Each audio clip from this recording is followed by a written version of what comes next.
118. Frost. Rain stood before the swirling boundary of the lair, the tumultuous wall of ice and snow only creating a whisper rather than the roar it should have.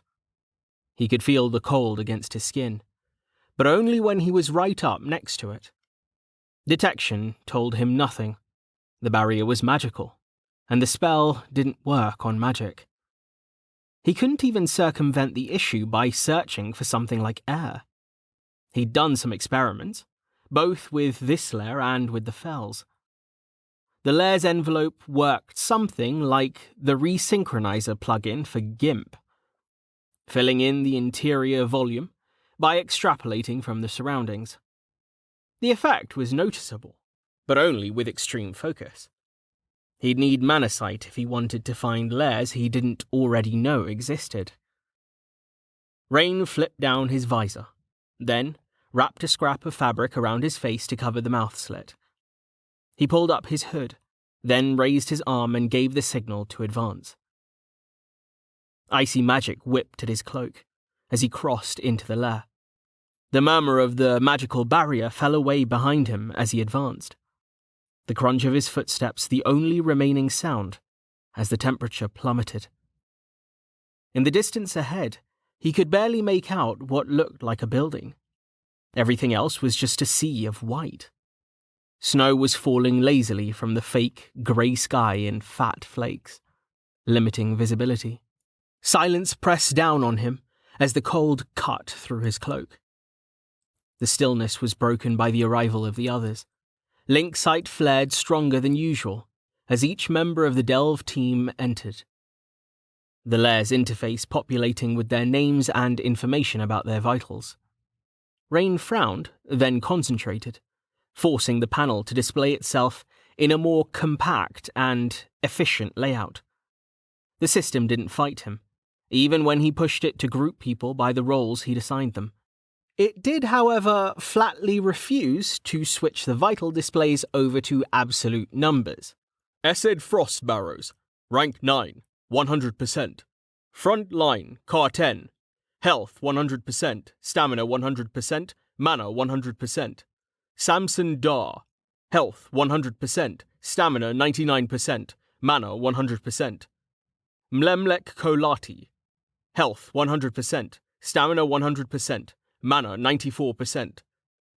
Lynn Eliuas Draves, health 99%, stamina 98%, mana 100%. Backline, Rain, health 100%, stamina 98%, mana 100%. Val, health 100%, stamina 94%, mana 100%. Jameis, health 99%, stamina 99%, mana 100%. Tahir, health 100%, stamina 98%, mana 100%. This was a subjugation party, and as such it was stacked toward their strongest members. The goal was to clear the lair of danger, and to capture any essence monsters that they found, rather than kill them. The party's average level was 7.75, which, while less than the lair's rank, was about as good as they could do. Rain was a bit concerned, but Amelia said that they should be fine as long as they were careful. Contrary to Rain's expectations, the formation of the Delve team had gone smoothly. He'd started it off by stating the party's goal, and suggesting that anyone above the lair's rank be included in it automatically. Nobody had argued, resulting in the instant selection of himself, Car-10, Jameis, Starvo, Amelia, and Tallheart. Amelia and Tallheart had declined as he'd expected, as had Starvo, who had said that he would just slow them down. Rain disagreed with that assessment, missing foot or not. He suspected that the real reason the old scholar wanted to stay behind was so he'd have more time to work on the steam engine that he was trying to build. Rain shook his head, remembering their breakfast conversation on the subject. The idiot is going to blow himself up. He'd better include the damn relief valve like I told him to. He sighed, turning his attention back to the task at hand. The next members of the party were Samson, Mlem, and Val, who Rain had explicitly picked for their capabilities.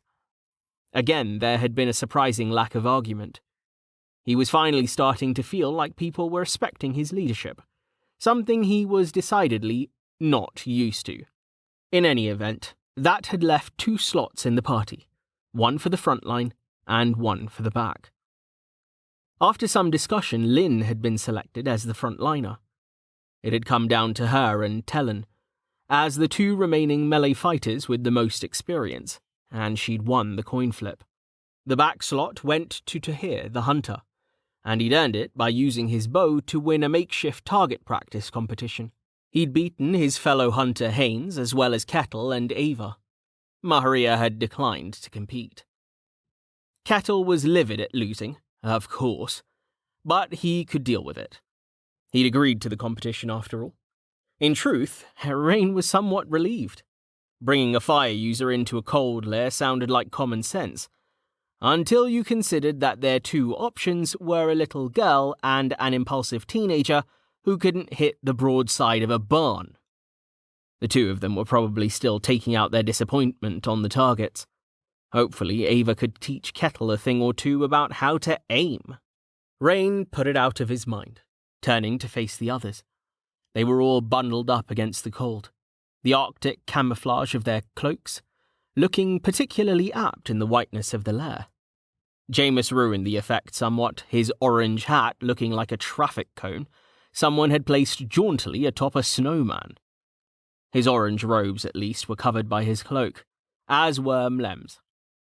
Carten was the least covered of the lot, his cloak hanging from his shoulders and leaving his armor mostly bare. The exposed force steel was rapidly being coated in frost, but the cold didn't seem to be bothering the big man in the slightest. Rain cinched his own cloak tighter, keeping his arms inside the protective curtain of fabric, because his gauntlets were so finely articulated that there was no room for even the thinnest layer of force weave between his fingers and the metal. His hands were already getting cold.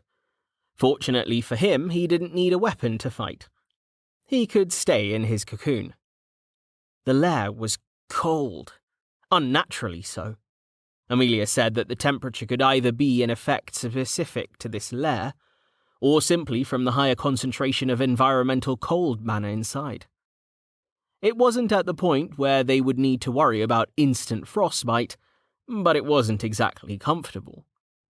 The obvious solution to this problem was immolate, of course. The spell did work, but there were issues. Firstly, the effect was muted inside the lair, at least as far as the environmental impact. It remained to be seen if there would be any consequences concerning the damage numbers. Environmental mana mattered when it came to spells. Amelia had helped him run some tests this morning, her mana sight proving invaluable for figuring out what was going on. Immolate, it turned out, acted something like a catalyst for environmental mana. If there was a lot of heat mana around, the aura's effect was magnified. Eventually, the environmental mana would be depleted, at which point the heat output of the spell would drop sharply. Most spells that had an environmental component were like that, apparently. Maharia's Froststorm was a good non-aura example. Other spells, mostly single-target things like Firebolt, actually leaked mana into the environment when used. The amount of leakage depended on the skill of the caster. Kettle's shitty aim, it turned out, was just a side effect of his abysmal mana control. Amelia had warned Rain about using Immolate anywhere near Kettle after he'd been casting for any length of time, saying that the result could be explosive. In any event, there wasn't exactly a lot of heat mana to be had inside this lair. Rain could still make a significant impact on the temperature if he boosted the power, but even with his regeneration, his mana was far from infinite. Plus, there was the second issue to deal with. The lair did not like anything melting its snow. It tended to put it back. Aggressively. Rain shook his head, watching as Samson fought to jam a long pole into the hard ground, atop which burned an evertorch. That was to be their marker for the entrance. The falling snow seemed to swirl a little faster near the dancing flames, though that might just have been his imagination, as Evertorches didn't actually put out a lot of heat. They were basically the LED bulbs of fire-based lighting solutions. "We going in, or just standing around?" Val asked, his voice muffled. Rain tore his gaze away from the flames. Val was right. It was time to stop testing and just get on with it. Amelia had confirmed last night that this wasn't a trap. But it still wouldn't be a good idea to dally here too long. He took one last look to compose his thoughts, then addressed the group. "Right, here we go," he nodded to Carten. "After you.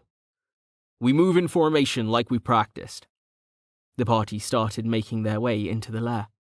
Fortunately, the snow was packed firmly enough to walk on without their boots sinking more than a few centimeters below the surface. Carten's footsteps crunched as he trudged toward the shadow of the structure ahead. The others followed in a loose formation, scanning the whiteness for danger. For his part, Rain was using detection to keep a lookout more than his eyes. Occasionally, he'd pulse the skill, activating it mid-stride to accommodate the momentary blackout from aura focus. He needed full power for more than just the range boost, as the snow wasn't just snow. There was something magical about it that interfered with the spell. Even at full power, detection's range was only 3/4 of what it was supposed to be. It wasn't far to the building, which turned out to be a single-story farmhouse. Rain pinged for monsters with detection, frowning at the lack of a response. "I don't like this." He pinged again, checking for wood. The intricate details of the building's structure almost overwhelmed him, even muted as the signals were by falling snow. "We going in?" Carten asked, looking over his shoulder. Rain shook his head. "Not yet. Knock first." Carten laughed. "Right you are, Captain Little Mouse. We'd better use our manners." Rain rolled his eyes as Carten moved up to the door. The brutal impact of the turtle's shield against the building was anything but polite. There was a crack of splintering wood as the door was blasted off its hinges, and a cascade of snow crashed down from the roof.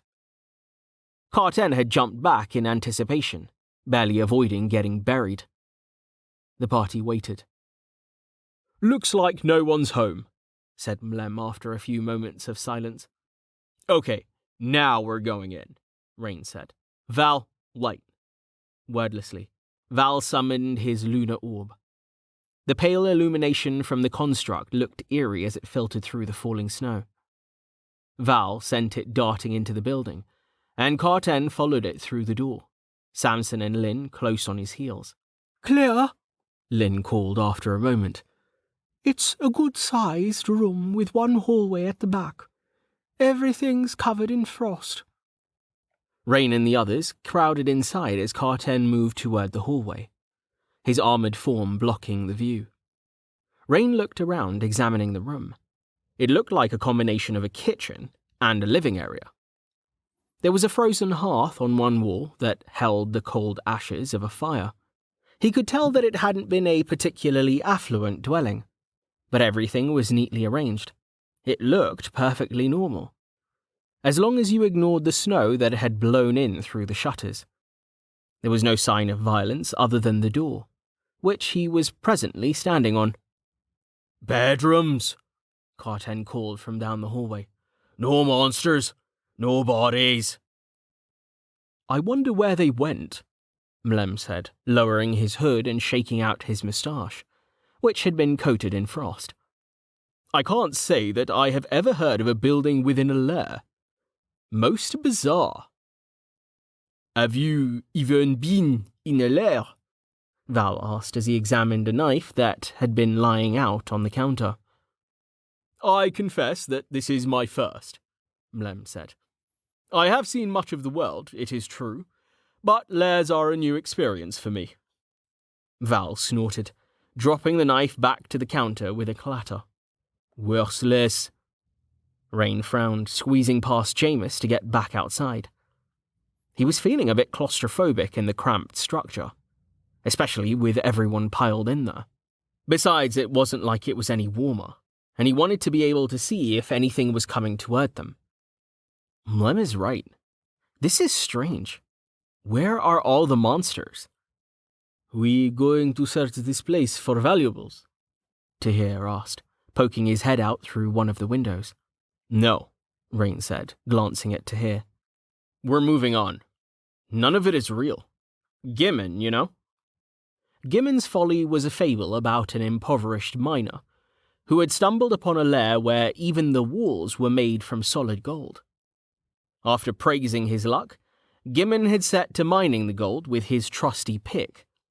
Never mind how he dealt with the monsters, collecting a frankly ludicrous quantity of the precious metal. Then he'd hitched up his old donkey and hauled his overladen cart to the nearest village.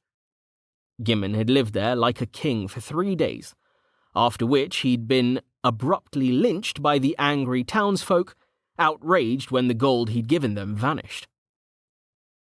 You sure? Tahir asked. Rain shrugged. One of his experiments this morning had been taking a rock from the lair. It hadn't vanished immediately, so he'd stuck it in his pack. That pack was still outside, as he'd only brought his smaller messenger bag with him. The rock would vanish, he knew, but he wasn't just going to take a fable at face value, even if people said the premise was true. He'd test it for himself. If they ever did find a lair made out of some ridiculously valuable substance, gold, gems, printer ink, whatever, he'd have his own data to rely on. Of course, I'd test it again in that situation. There's nothing to say that every lair is the same, after all. What happens if you, eat or drink stuff from a lair? Rain contemplated the still falling snow. I don't think I want to test that one particularly.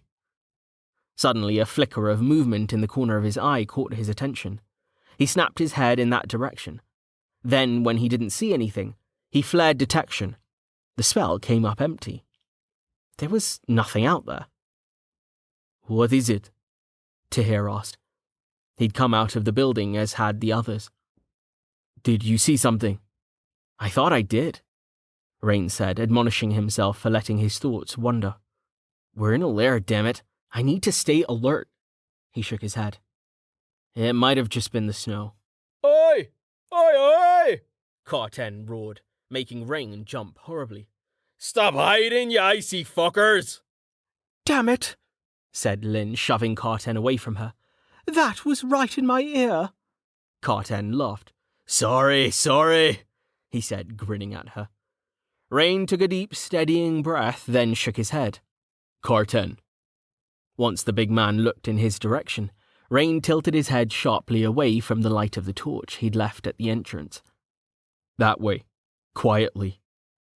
Jameis cleared his throat. Pardon, Rain, but we're here to kill monsters, are we not? Perhaps Carten has the right idea? Exactly, Carten said, nodding. I was thinking I could sing a little song. That should bring the beasties running. Please, no, said Val. Rain considered it, then shook his head. The idea of pulling is to break off small groups. Like I explained before. If Carten starts singing, every single monster in here will rush us all at once just to make him stop. Hey, Carten said, laughing. I'm better than what's his name. True, laughed Mlem.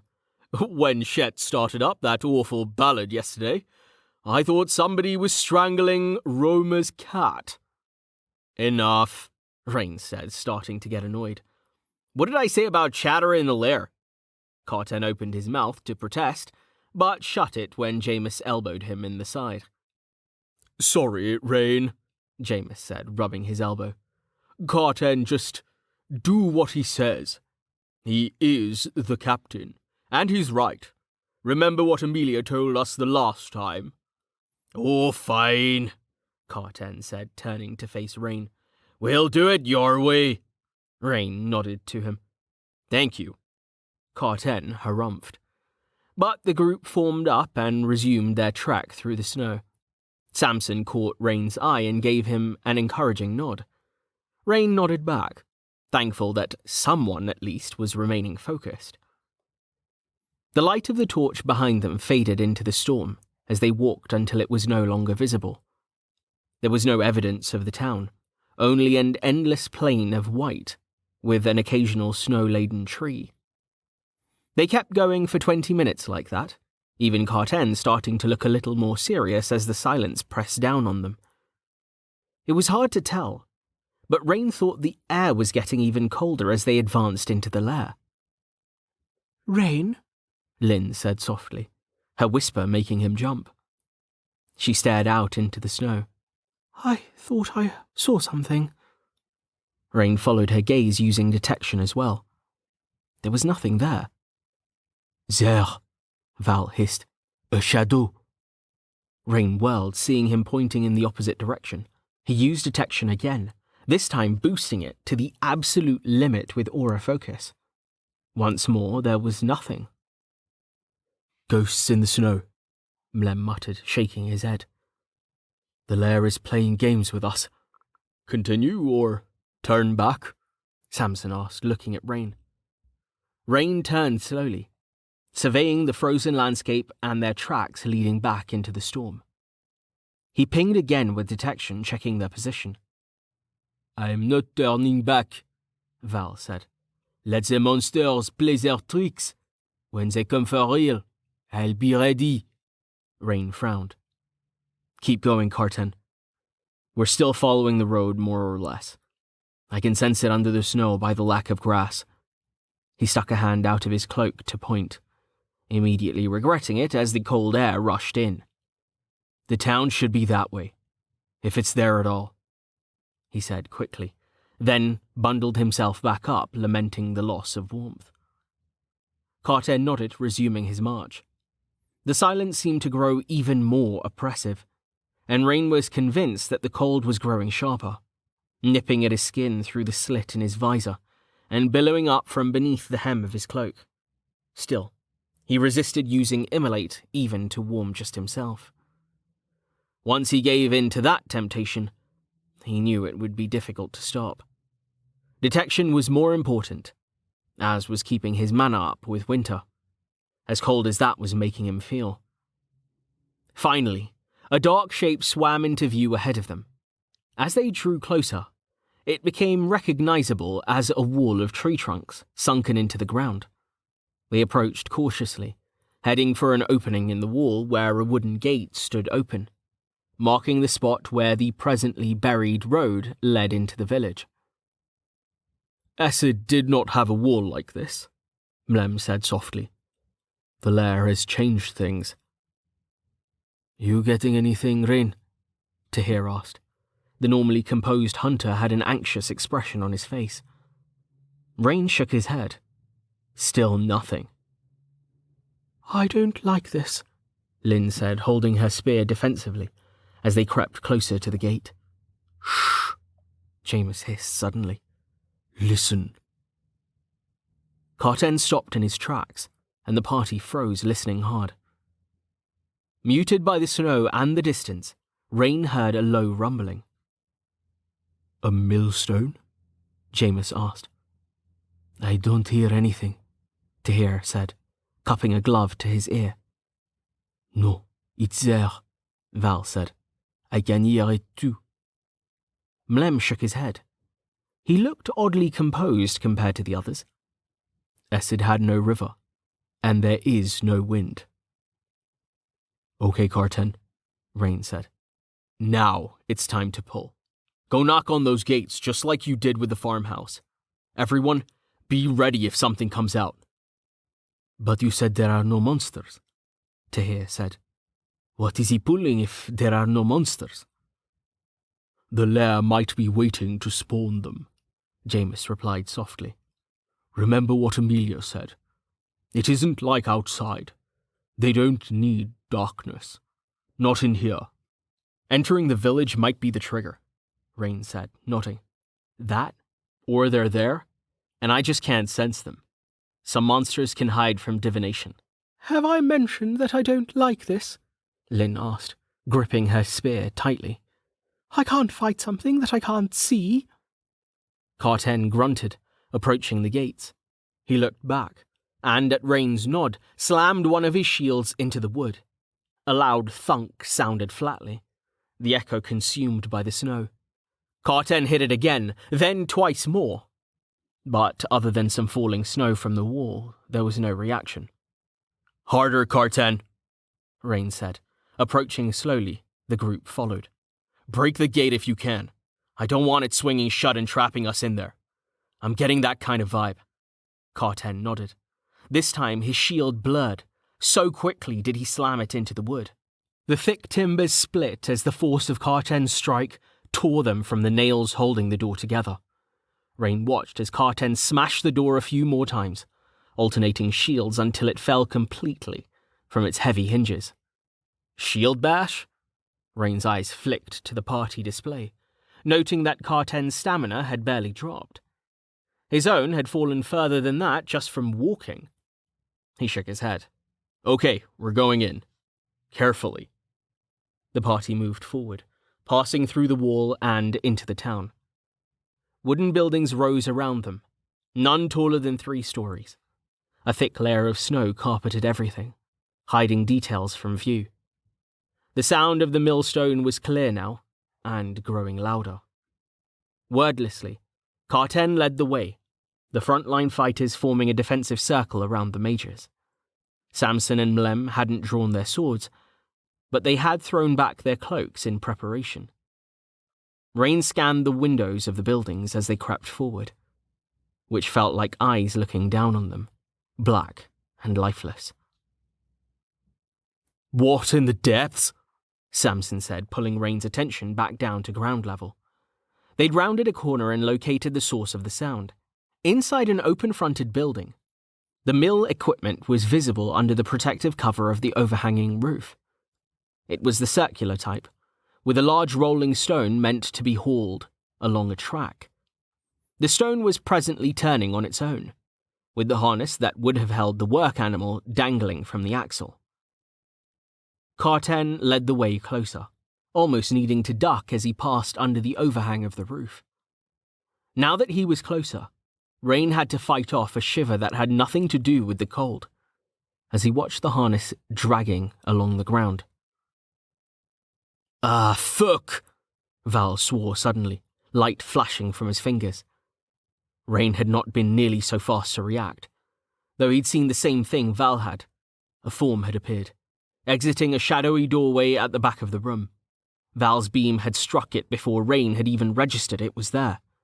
He watched, his heart thudding in his chest as the form collapsed to the ground. The hells is that? Asked Carten, edging toward the fallen creature, leading with his shields. Gods! Jameis cursed as the form twitched, then hauled itself back to its feet. Rain stared frozen in shock. It was a man, his face deathly pale, with ice and snow coating his workman's clothes.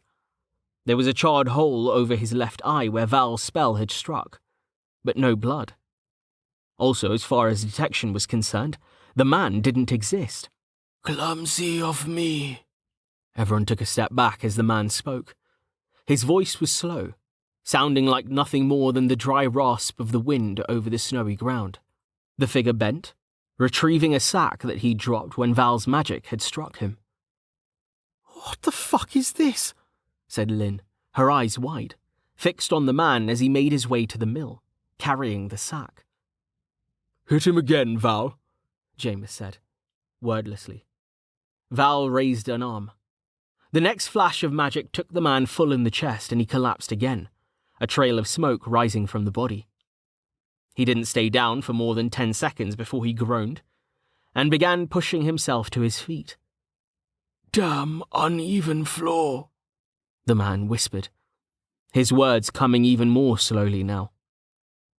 The charred circle over his heart didn't seem to bother him as he upended his sack into the mill, having slipped in behind the slowly moving axle. He turned. But before he'd even started to move away, he vanished, though the discarded sack remained. The millstone ground to a halt moments later, as if whatever force had been animating it had departed along with the spectre of the miller. "Well," Mlem said lightly, "I suppose I won't be sleeping tonight." "What the hells was that?" Tahir asked, staring at Rain. Rain shook his head.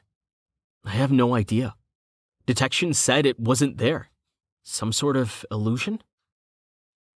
"Not like anything I've ever seen," Val said, "and I know a fair bit about the subject.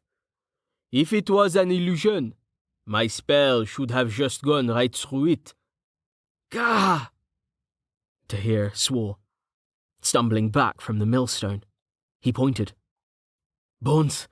He was milling bones!" A flicker of movement caught the corner of Rain's eye, and he whirled, raising his arms defensively, uncaring of the cold. A sudden wind whipped his cloak, sending snow swirling into the mill from the street. There was a dead woman standing there, holding a purse and digging around in it with one hand. She looked up, her eyes glassy and lifeless. "I'll take millet. 3 coppers worth," she said, the words seeming to come from the wind instead of her mouth. Rain jumped again as she vanished in a swirl of snow. "So, this is horrifying," he said, lowering his arms and pulling his cloak back around himself. Carten set his shield down with a thunk, straightening. "Ghosts! Bah!"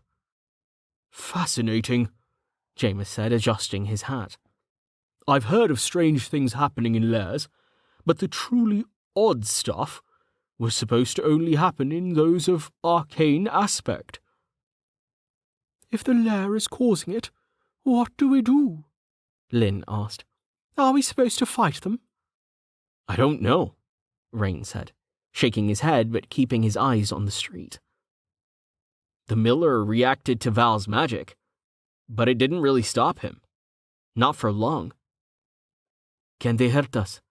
Tahir asked. "It would be best to assume that they can," Jameis said, sounding entirely too calm. He turned to Rain. "Detection didn't register him at all?" Rain shook his head. "No, they're not monsters, but they're not human either. They aren't even entities, which is as vague as I can get." Mlem said. "Perhaps they are merely ambiance." He gestured, and Rain saw the spectre of a little girl tumbling down the street before vanishing in another puff of snow. "Some memory of the townsfolk that died in the shift, perhaps? Are there any bodies around?" Rain shook his head. "No, I checked." Rain pinged again, then gestured to the mill. "Those bones are real, but they're not human." "There's more of them now," Samson said, pointing out at the street. "I just saw a man with an axe, and now there's a woman down that alley, leading some animal, maybe a horse. She has its lead, but at the end of it, it's just floating. And she's gone." "I vote we burn the whole place to the ground," Lynn said. Rain frowned, though the suggestion didn't sound entirely unreasonable. "We can't do that," he said after a moment of consideration. "The snow would..." He paused, looking out at the street. The swirling flakes had stopped, leaving the air clear, yet still dim from the overcast sky. A screeching roar suddenly split the air with a sound like shattering glass, pressing on Rain's mind as much as it did his ears. He shouted, but the sound of his own voice was drowned out by the continuing screech. More and more figures were flashing into existence, the street filling with dead townsfolk, going about their daily business. Soon enough, there were dozens of them, then hundreds, appearing and disappearing rapidly. Abruptly, the sound stopped, and all the figures turned as one to face them, dead eyes staring with icy hate. None of them vanished as they stood there waiting. It was almost a relief when health bars began flickering into existence above their heads, the accompanying name tags identifying each of them as a frozen memory of Essed. Their levels were low, varying from 1 to 3. Rain barely had time to process this before the building across the street exploded, a shaggy bear-like creature bursting through the wall of the second story and crashing to the ground behind the line of dead villagers. The creature rose up on its hind legs and roared, the sound of its call nothing like that of a normal animal. It was the same cry as moments ago, sharp and piercing, digging into his brain like an ice pick. Its teeth were wicked and far, far too long, looking like they were made from ice. Swirling tentacles of frost suddenly burst from its back like wings, spreading out and snaking to where the dead villagers. As each tentacle made contact, there was a sharp cracking noise, and shards of ice erupted from the villagers' forearms, creating jagged, icy blades stained black with frozen blood. The beast's breath seethed out as a frigid mist, wrapping around the villagers and hardening into icy plates. The bear thing's health bar appeared as it dropped back to its paws, icy maw snapping shut with a crunch of breaking ice. Frost Bear Spirit Caller, Level 13. Rain's eyes narrowed. His heart was thundering, but not from fear. His terror had been replaced with icy focus.